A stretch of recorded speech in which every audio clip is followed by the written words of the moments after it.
decides, he's like, I'm not going to make the mistakes of my father. Where does his mind go? Sitting with nitroglycerin. He's like, if I can make this, I'll be successful on my own terms. What, then I sue them? Like, what? By the summer of 1862, a 28-year-old Alfred thought he was onto something. Excited, he gathered his brothers by the banks of Lake Mälaren, just behind his workshop in Stockholm, and he pulled out a metal tube with a fuse extending from the top. He ignited it and tossed it into the water.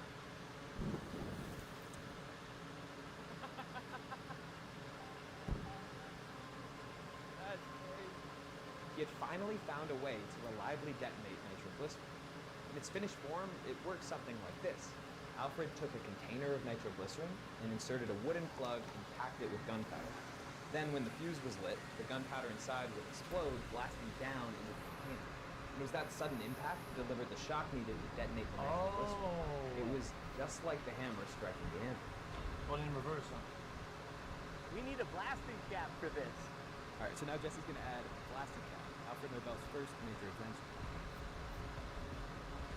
No? It's just like my heart is just racing more than I know that it's safe, but yeah, I actually didn't really expect to feel this nervous about it. Fire in the hole! Fire in the hole! Fire in the hole! 5, 4, 3, 2, 1. God. Stay down. Oh yeah. Gotta stay down. Okay, gotta clear the range. All clear! Oh my god. All right, Henry. Yeah, Like that. jeez, man.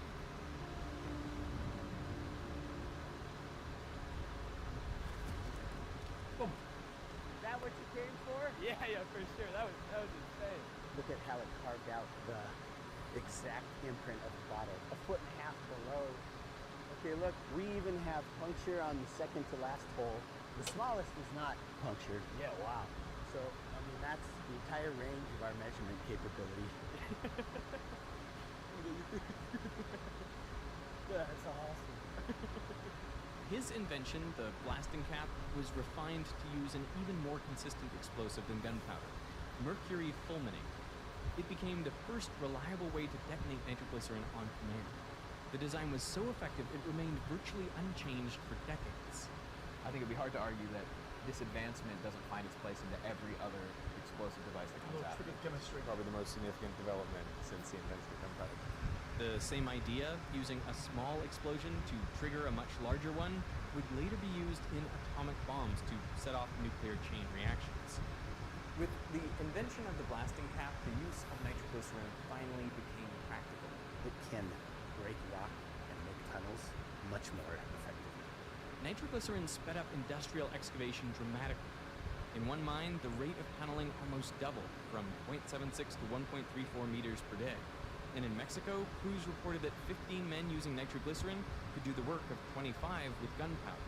So orders started pouring in from mining companies, engineers, and railway builders from around the world. To meet the sudden demand, Alfred began producing nitroglycerin in Sweden, enlisting the help of his younger brother, Emil.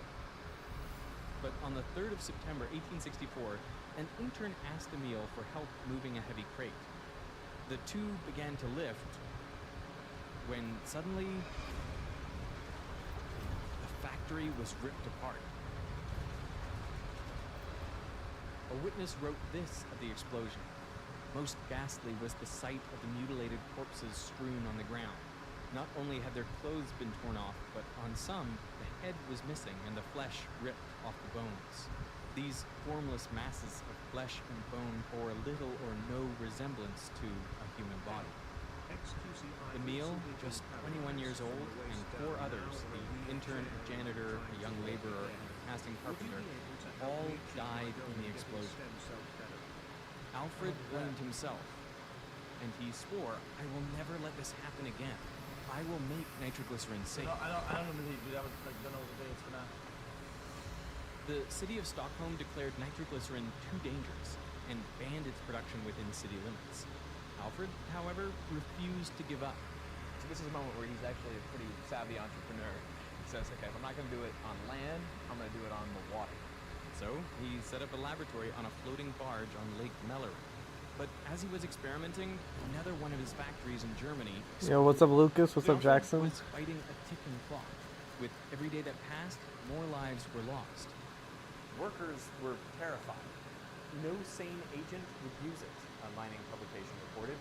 We confidently expect within 30 days to announce another serious accident. Well, I mean, it's awful. See, he had addressed the problem of detonation, but not nitroglycerin's fundamental sensitivity. Because nitroglycerin is so viscous, tiny bubbles of air and water vapor easily get trapped inside. As we zoom in, you'll notice there are even more. These gases are So couldn't they're gonna like vacuum so like push into a space where it has no air at all? when a shock wave reaches a bubble, it squeezes it, compressing the gas and heating it up. It happens so fast that the heat can't escape, and so the temperature inside can increase by thousands of degrees Celsius in an instant.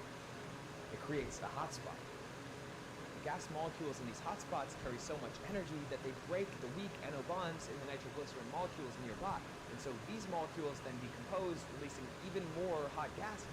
But nitroglycerin doesn't just have one of these bubbles. No, it's filled with them.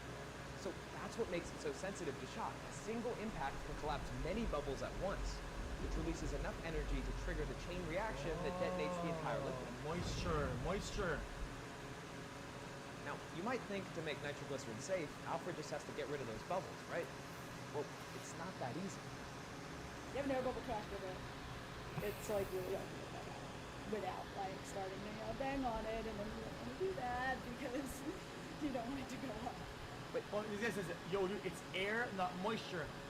Bro, you see what you just typed? What do you mean air, not moisture? You know, that's not a thing. How much do you think there's moisture in the air right now?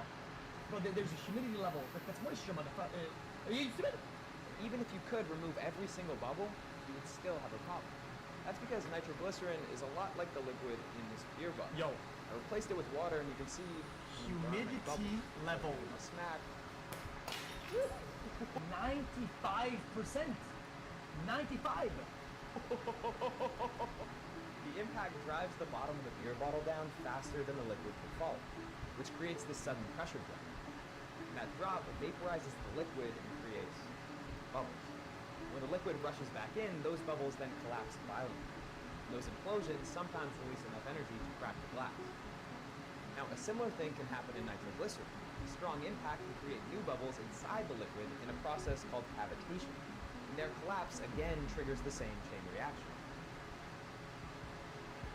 So Alfred realized that the only way around the bubble problem was to change the state of nitroglycerin from a liquid to a solid. Oh, C4! Working on his barge in Germany, he tried C4! mixing in powder. C4.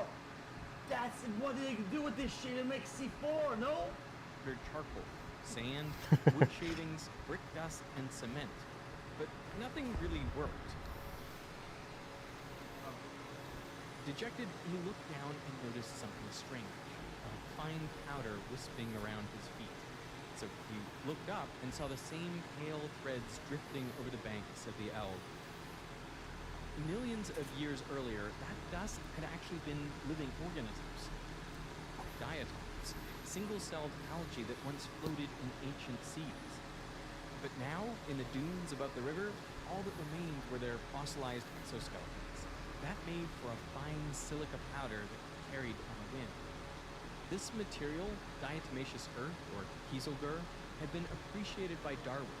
He wrote, "Few objects are more beautiful than the minute siliceous cases of the diatomacea." The fuck? Is that rare? But Alfred saw beyond their beauty to the microscopic holes in their exoskeleton. The On porous. the granular level, it's got lots of little pores and places to absorb the liquid into. We're looking for what kind of consistency. Oh, it's going to be like Yo, a thick. that's why we get the Diet Coke Mentos explosion. Because the Mentos are porous as fuck. And it's do that. solid. It will make the nitroglycerin less sensitive. So the same hammer impact that you would try with straight nitroglycerin would put more force because that absorbent material will take some of that energy from the impact. I feel like we're baking. Right? In fact, kieselguhr can soak up more than 3 times its weight in liquid nitroglycerin. And And so if it's porous, now if you mix it with the nitroglycerin, the Right, that's nitroglycerin right. can go into the pores. What that helps do is separate the nitroglycerin molecules from each other. And within any individual pore, there just isn't enough nitroglycerin to propagate the detonation. So now when it's bumped or shaken, the mixture won't detonate. And if we drop it in the exact same way that set off the nitroglycerin, Drop. Good to go. so this new material won't explode when you drop it. So can you still detonate it? Well, if you combine it with Alfred's other invention, the blasting cap, the resulting shockwave is powerful enough to compress many pockets of nitroglycerin at the same time, which TNT. triggers the detonation. The biggest explosion we've seen up to now is 100 grams of nitroglycerin. Yeah, that'll be the biggest one we've done so far. 3, 2, 1. Not bad. Oh, that's so sick. Bigger. To all whom it may concern, be it known that I, Alfred Nobel, have invented a new and useful composition of matter, to wit, an explosive powder. Now it's gonna be To name 20x the faster. He picked the Greek word dynamis, meaning power, and he made it dynamite. Oh, I love that. Boom. So that's Alfred cool was shit. determined to capitalize on his new invention, and he believed that he could make the most money in England. England is a jewel worth the rest of the world, he said. A dynamite company there would have the entire empire as its market. So in spring of 1868, he set foot on British soil, carrying with him a suitcase overflowing with dynamite. Because he's going Chad, around and he's in. Chad, why do you sell to one company? Wouldn't it be better to just you go around or sell to everybody? Go to one first. Say, yo, your competitor has this. You need to buy this. Things cost. And then the other guy, yo, your competitor has it. Boom. And now you have the monopoly. You can scam everybody. You should I think he should journalists scam attend these everybody. demonstrations where he would bring sticks of dynamite in his backpack and a stand. So putting these huge one- boulders basically and put a stick of dynamite in there and like watch it get cleft into it.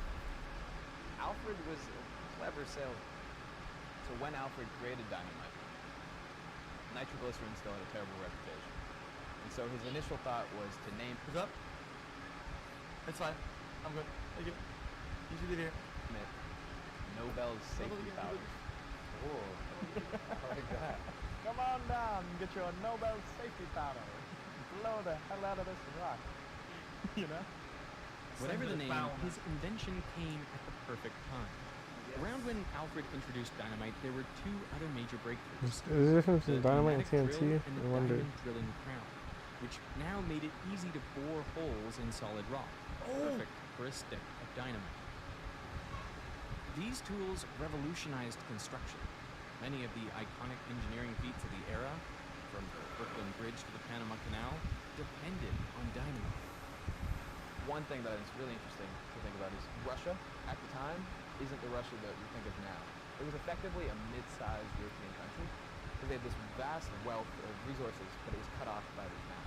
And so without dynamite, you actually wouldn't have the Russia we have today because you would have never been able to make the Yeah, but Trans-Siberian. they already scammed them the first time though. Nobody they went back and they sold them some of this shit. Fuck that, dude. They were making this shit way back in the days. They got scammed, and they were oh no, we're not gonna sell you. What? Fuck. Nah, I'd be mad. I'd be mad. It's worth saying that dynamite is different than TNT. Yeah, I was gonna ask about that actually. Trinitroglycerin. Trinitrotoluene. Some rat behavior. Trinitrotoluene. Yep. Trinitrotoluene. Those nitrogens are bound to protons, not to oxygens.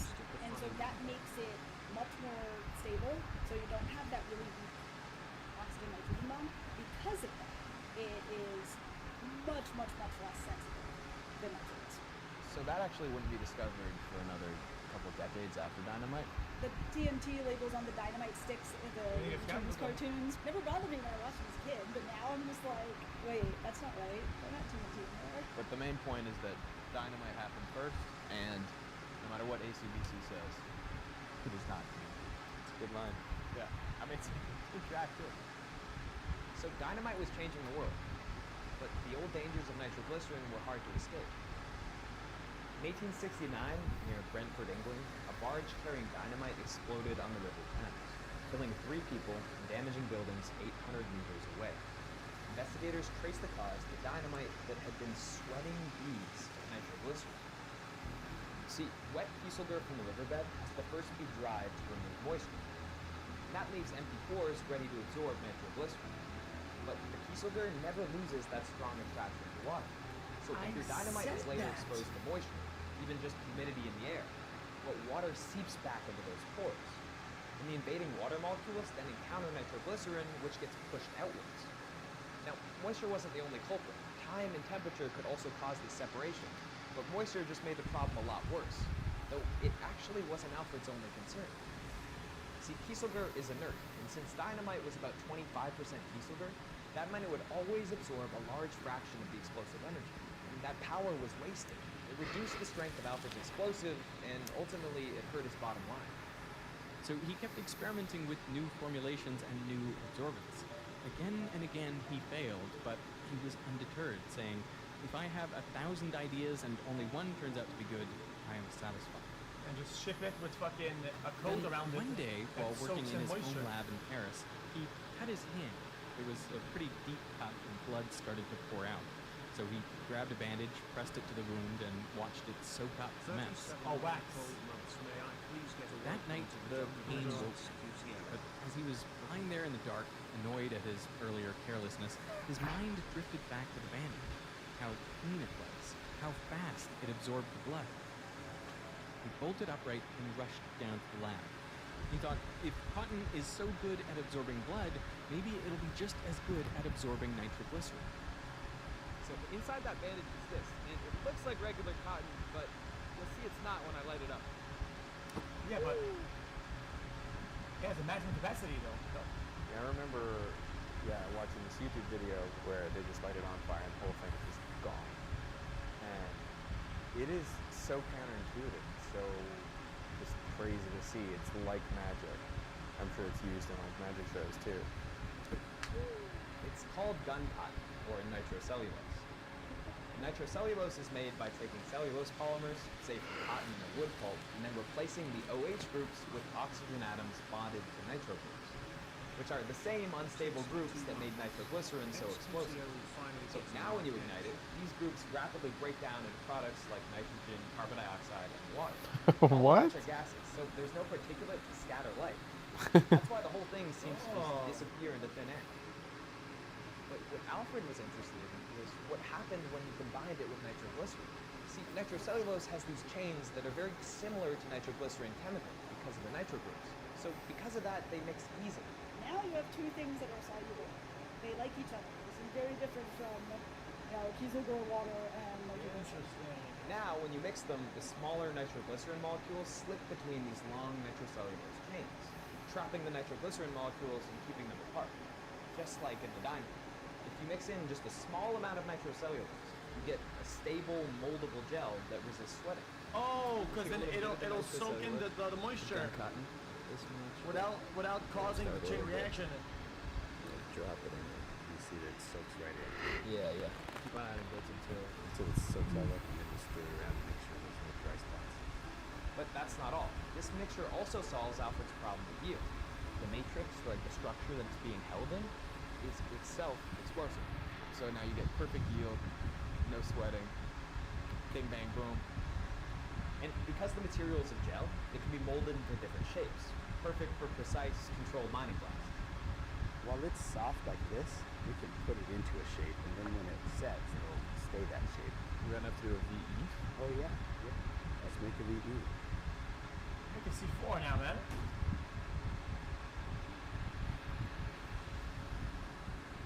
Alfred named it gelignite, the world's first moldable explosive. Boring. With gelignite, dynamite, and the blasting cap in hand, Alfred had fulfilled his oath. He had made explosives safer for everyone. He opened factories across the world, in Scotland, France, the United more States, name, and right? beyond. By the early 1870s, he was running more than 90 sites in 20 countries. But not everyone was happy. His father never recovered from Emil's death, and just weeks after the explosion in Stockholm, Emmanuel suffered a stroke. He survived, but was never the same. Emmanuel became obsessed with death, often rambling to Alfred about strange inventions. including a scheme to build a network of underground tubes that would carry corpses directly from people's homes to giant incinerators. His dad never had the success that Alfred's having. Financially, being lauded as this great inventor. His dad, I think, was just jealous, essentially. But he claims that Alfred had stolen the idea for dynamite. So he says to his dad, rather than regarding this idea as your own, far from it. You laughed at it. Your fatherly love seems to run aground on complacency or vanity. It should not seem strange that I, at the age of 30, will not allow myself to be treated as a schoolboy. It pains me, but when it comes to serious matters, I've adopted the rule of acting seriously. Despite the confident front he put up for his father, the truth was that his wealth hadn't made him any happier. He says, I'm 2 steps ahead of my competitors, but the accumulation of money and praise leaves me totally indifferent. My home is where I work, and I work everywhere. I am a nomadic athlete with no attachments, no roots, and no real joy in life. This guy. By 1876, he couldn't take it anymore. Overwhelmed by the loneliness, he placed an ad. Wealthy, highly educated elderly gentleman seeks lady of mature age, versed in languages, as secretary and supervisor of household. And into his life entered Bertha Kinski. She was an idealistic woman, part of the budding peace movement. Together, they took long carriage rides where they discussed the role of science in society and whether it could serve a purpose greater than war. For a moment, Alfred was happy. Hopeful, he asked if her heart was free. But while Alfred was away on business, she left to be with another man in Austria. Oh, man. So Alfred was back to being alone. Alfred was heartbroken. He responded by throwing himself even deeper into his work. Alfred attempted to sell his explosives to the French military, but they weren't interested. Then, a year later, when war broke out between France and Prussia, German troops hurled dynamite at the French positions. Now, Alfred received a message. The French wanted to place an order. One thing that I think is important to think about in this moment is is that that people have been stabbed, bruised, shot with gunpowder, and all this other stuff. But up till then, it would have been totally foreign to see that level of destruction on a human body.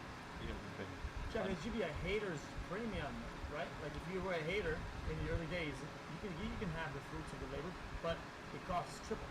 Matched in kind of human history. As he starts thinking more about war and becoming involved with the French military, German military, the Italian military, they come to him with a problem that's been plaguing them for hundreds of years since the invention of gunpowder, which is that on a battlefield with black powder, classic when French, you shoot, classic it woman. obscures visibility, so I'm you just don't kidding. know how to shoot again. Like you can't aim very well. Yeah, one thing you're seeing with the black powder is that every time it explodes, there's just this huge plume of smoke that enemy fighters would be able to see your location. So it's just this big problem where there's like a literal fog of war. Alfred starts contemplating that problem.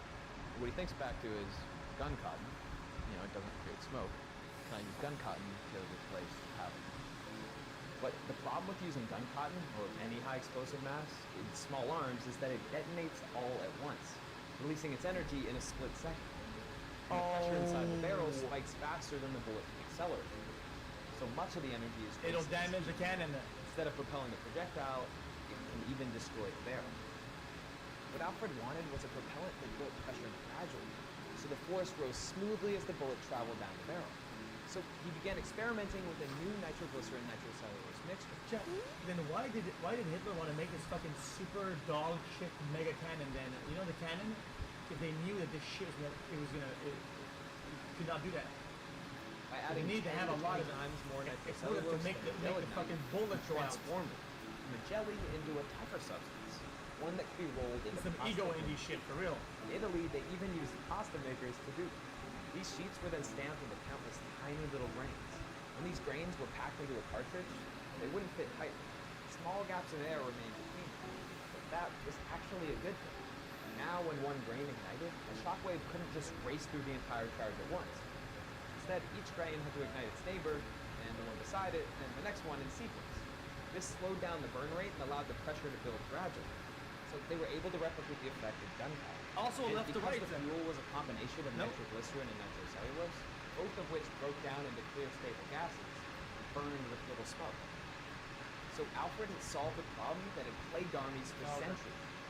And to this day, the propellant in much of the world's ammunition is still a combination of nitroglycerin and nitrocellulose, just like Alfred's invention.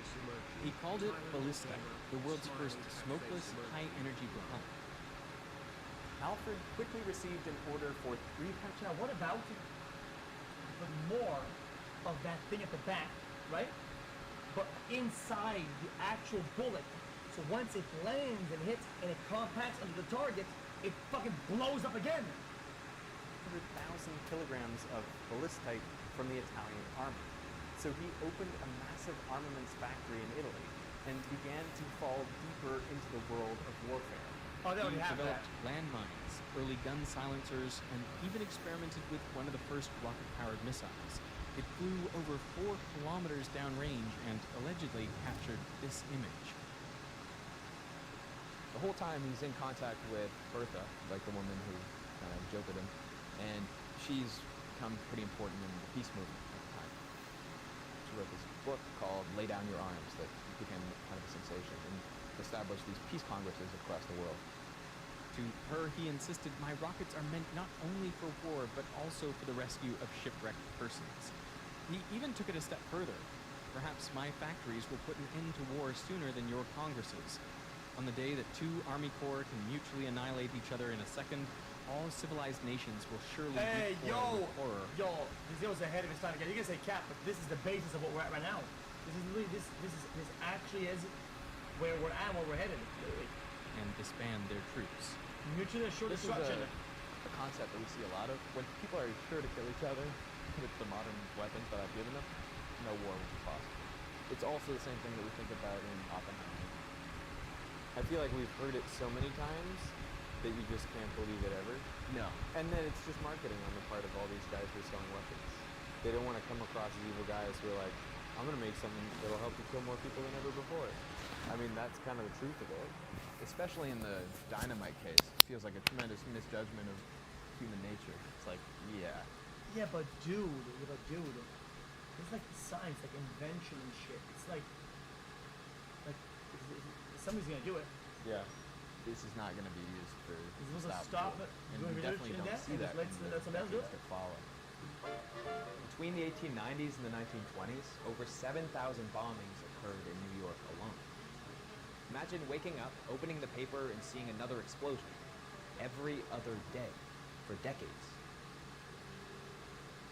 The most common perpetrators were known as the Dynamite Club. They were part of a deadly new political movement on the rise in America. They rejected industrialization and longed for a simpler world. Today, their name evokes chaos and destruction. But at the time, it was more literal. No ruler. Anarcho. This was anarchy. Whoa, whoa, They were so whoa! crazy and so effective using dynamite that Theodore Roosevelt addressed Congress and said the largest threat facing the U.S. is the anarchist threat. Were they intentionally just killing people? Yeah. Their argument was that, you know, if one person dies at the hands of an anarchist, 100 people Interesting. have died in the industrial machine. Alright, he's saying that the problem was the people, not the thing. Right? And that Yeah, I 50% I crazy. agree with In fact, that the philosophy. entire modern practice of terrorism, using spectacular violence to advance a political agenda, As he could have often said that targeting civilians, the problem that all is the began dynamite. with the anarchists and their dynamite. Dynamite unlocked a new scale of destruction previously unimaginable.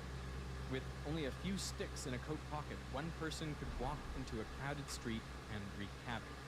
What began as an industrial tool had become a weapon of mass murder. In 1927, in Bath, Michigan, a man spent months wiring the town's new elementary school with dynamite. Whoa, whoa! He hid the charges in the basement and crawl spaces, concealed them under floors and behind walls, all while serving as the school board treasurer. Then, on the morning of May 18th, just after classes began, he triggered the explosives. But why? As parents and rescuers rushed to the scene, he arrived in a truck packed with more dynamite and shrapnel and detonated. In all, 38 children, 6 adults, and the attacker died. Another 58 were grievously injured. The deadliest school massacre in American history was not a shooting. It was a dynamite attack. Of course, Alfred couldn't know all the ways in which his inventions would be abused, but he had seen the destruction in his own life, and he had heard the pleas to change his ways. So in 1888, when he read that paper, something in him broke. Too late Just though. a few years later, as his health began to fail, as he took pellets of nitroglycerin to ease the pain in his chest, he couldn't shake the thought. So he called his lawyer and wrote a new will. With 94% of his personal fortune, 31.2 million Swedish kroner, or about $340 million today, he created a set of prizes for those who, during the preceding year, shall have conferred the greatest benefit on mankind, the Nobel Prize. There were 5 in total for chemistry, physics, medicine, literature, and finally, peace. On December 10th, 1896, Alfred Nobel died in his villa in Italy. Just as he had always feared, he died alone. At the time of his death, he held 355 patents and ran an empire of 90 factories that produced explosives and armaments across the world. And yet, in his final act, he gave his fortune away for an idea. I mean, who else would he give it to? So But it's still did good it enough. work? Did it redeem him in the If eyes there was nobody, it of would have been the taxes, everyone right? today? Have you ever heard the name Alfred Nobel? Oh yeah, he was the creator of the Nobel Peace Prize. Nobel Prize. Nobel Prize. Nobel Prizes? Nobel Prize. Nobel Prizes. Nobel Prize. Nobel Prize. Nobel Prize. Nobel Prize. Anything else? So how do you win a Nobel Prize of I peace, should though? know more. The Nobel Prize. Is that it? Yes. Isn't it like nothing like dynamite? Don't think about that at all? Dynamite. Yeah. He also invented dynamite. Did not know that. I didn't know about the dynamite. Obama? I knew about the Peace Prize, but that's it. I think the attempt has been to have him portrayed as somebody who tried to promote new understanding and advances in science. And so That's his legacy. yeah, Yeah. it would seem. I mean, if you're cynical, he said it's a PR move. And are you inclined to be cynical? I think it must be at least somewhat a PR move. To me, like, Nobel Prize has always been like the pinnacle of achievement. If anyone wins the Nobel Prize, like, yeah, you're done. That's all you need to accomplish in life. I mean, in some ways, like, maybe he was in control of his legacy. Yeah. And he took control of his legacy. He did. Decided he wanted it to be a positive thing. There's a twisted irony to this story. When Alfred Nobel created dynamite, he was trying to make explosives safer to prevent the kind of accident that killed his brother.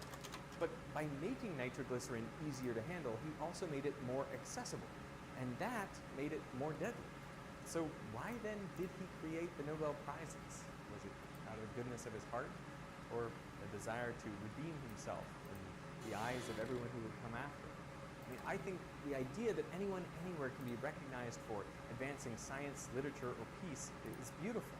This award is not just a piece of metal that you wear or an award that you keep in your room, but this is really an encouragement for me to go forward and to believe in myself, to know that there are people who are supporting me in this campaign. So maybe it doesn't matter why he did it, only that he did it. True. True. True. True. Chat, who wins the Nobel Prize Peace winners?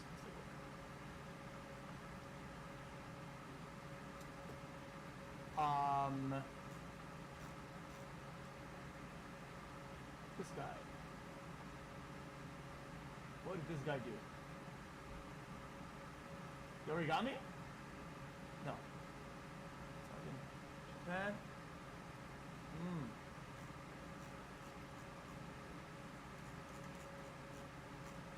Interesting. The movement soldier interesting. Group that represents survivors of the atomic bomb. Okay, okay. Let's say her. How did she win all that? How did you win the prize? I just want to know how you win the prize. Is it full list right here?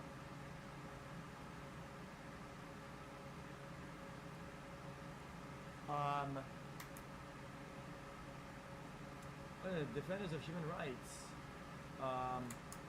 He's the Vice President of Defenders of Human Rights, headed by Nobel Prize winner, laureate. Interesting. She was 6 years in prison for establishing and running a legal splinter group.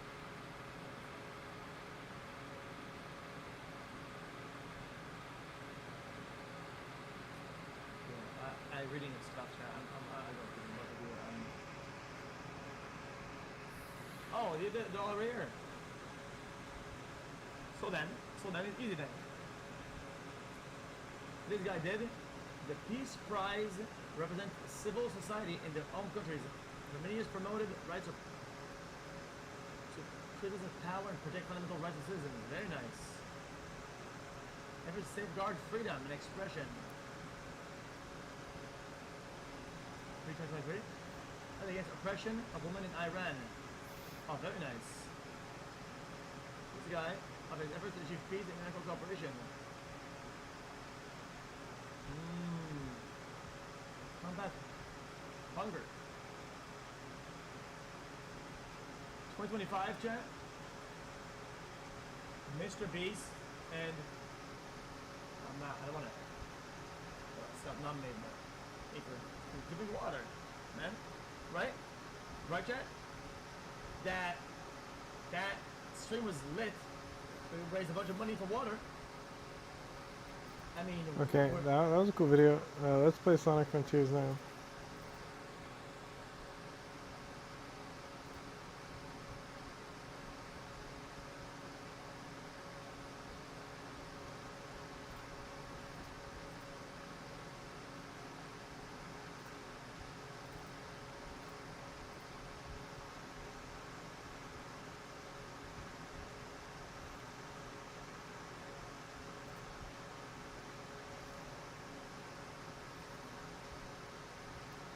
I know that was a long intro. Don't worry, we're here. We're Sonic Frontiers.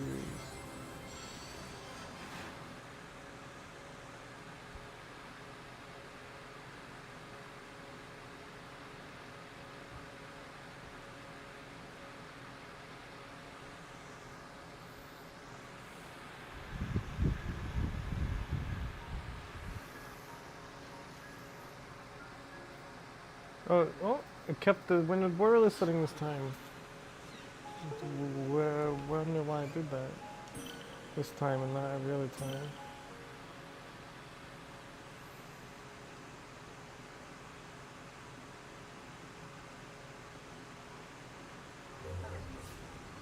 Okay, it's fine, Knuckles. Yep, I've completed this.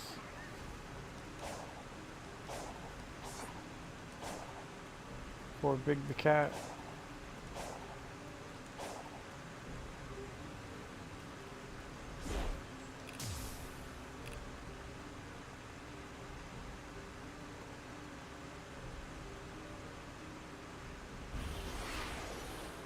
What is this place?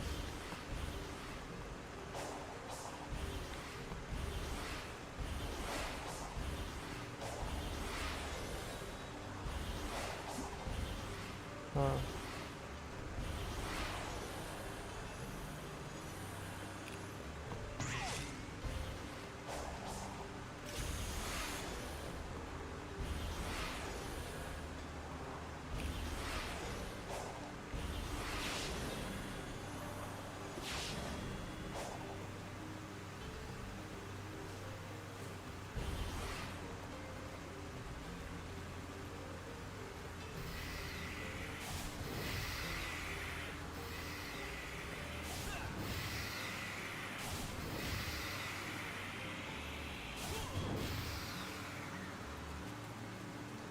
Oh.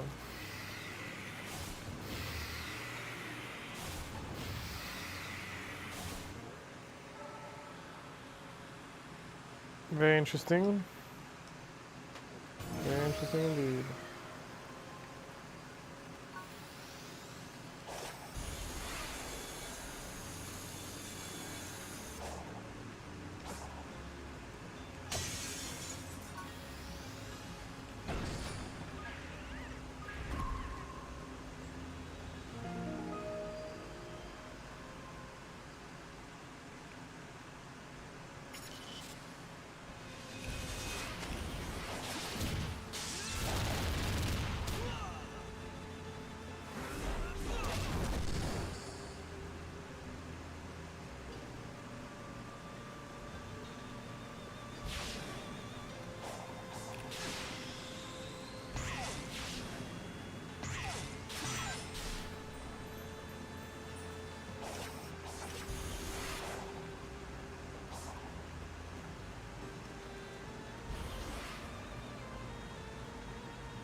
How do I get over there?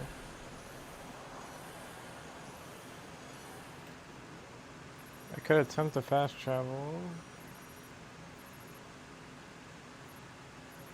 Depending on where I need to go. I'm going this direction, which is over here, which means I can fast travel this.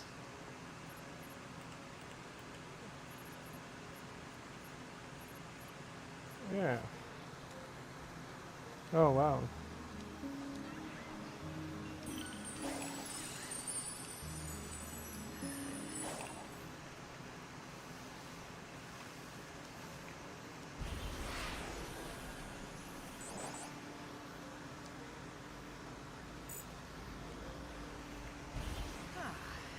Feel the temperature difference.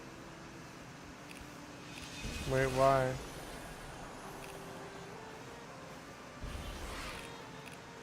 Why did it just randomly say that?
Why does it not let me look at this on my computer? It's fine. I'll just do it on my computer.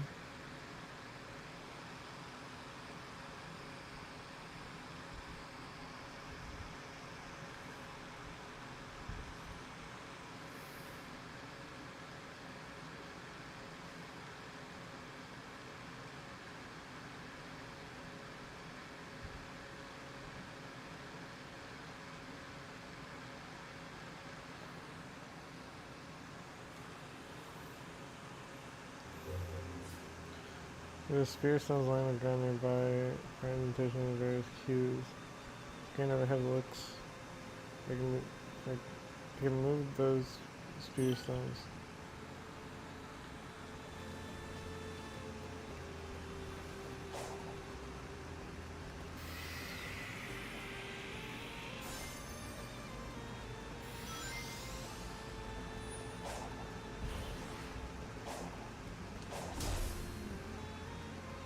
What did it say? The spears around the nearby indentation of various cues.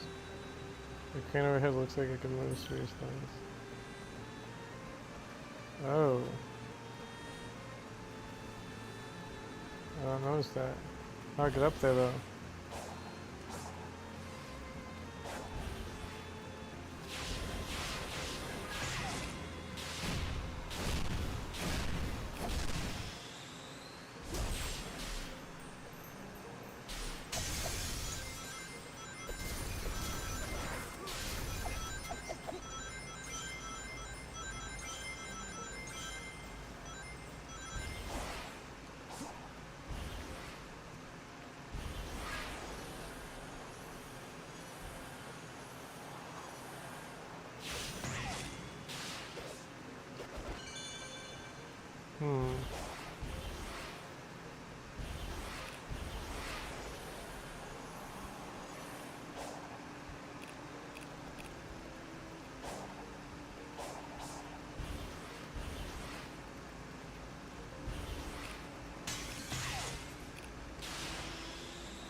Wait, I think this is the same thing I just did.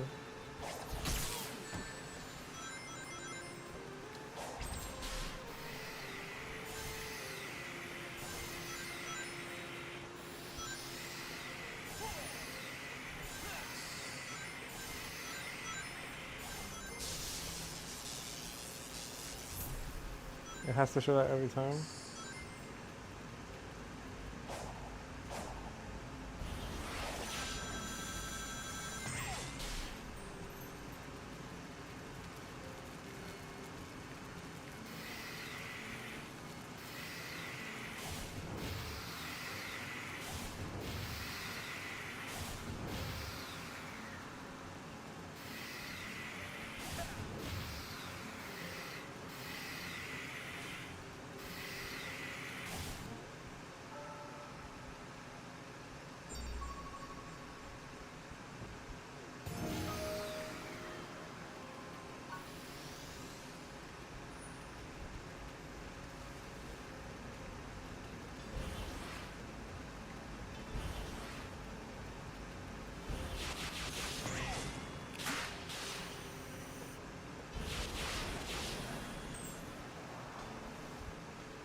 How do I get up to the crane? I don't get it.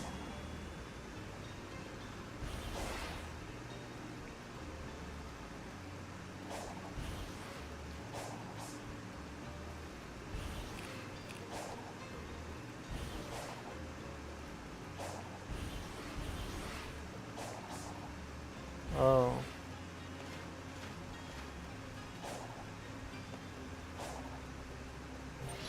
Oh.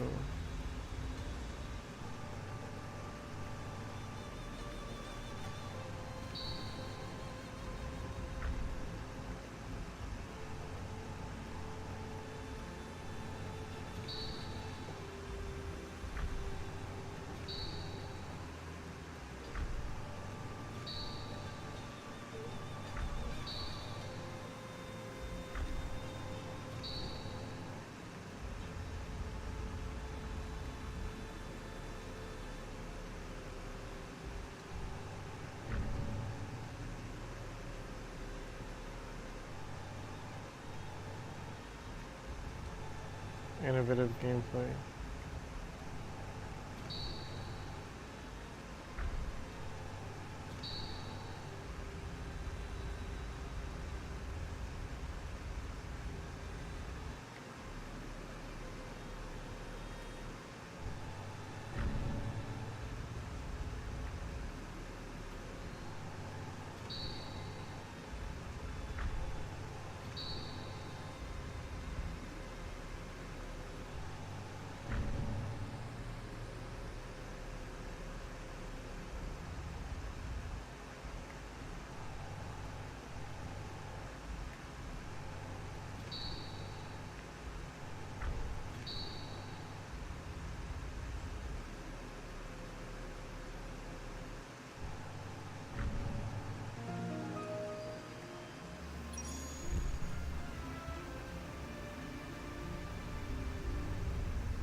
You did it.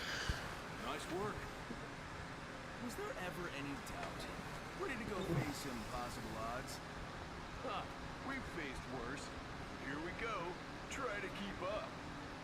Whoa, hey, that's my line.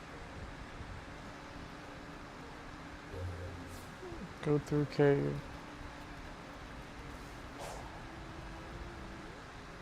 I want to save just because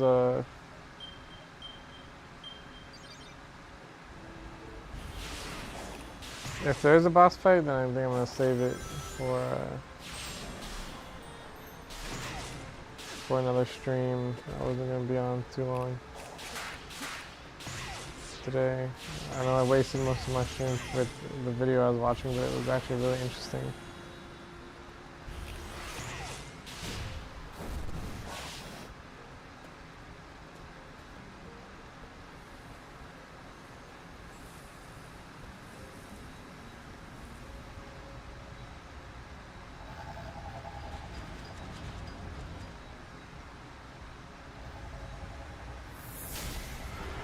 Wyvern.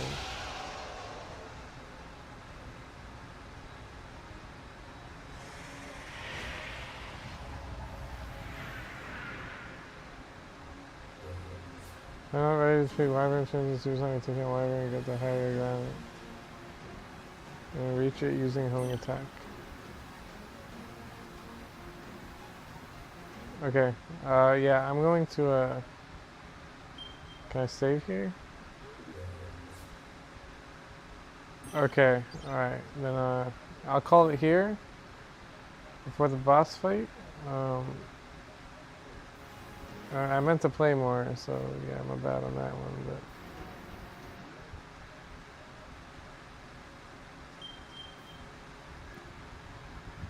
it's okay. I'll finish this up. I have to move and stuff. Once I move, I think I'll definitely be able to stream more. But for today, peace out. Goodbye.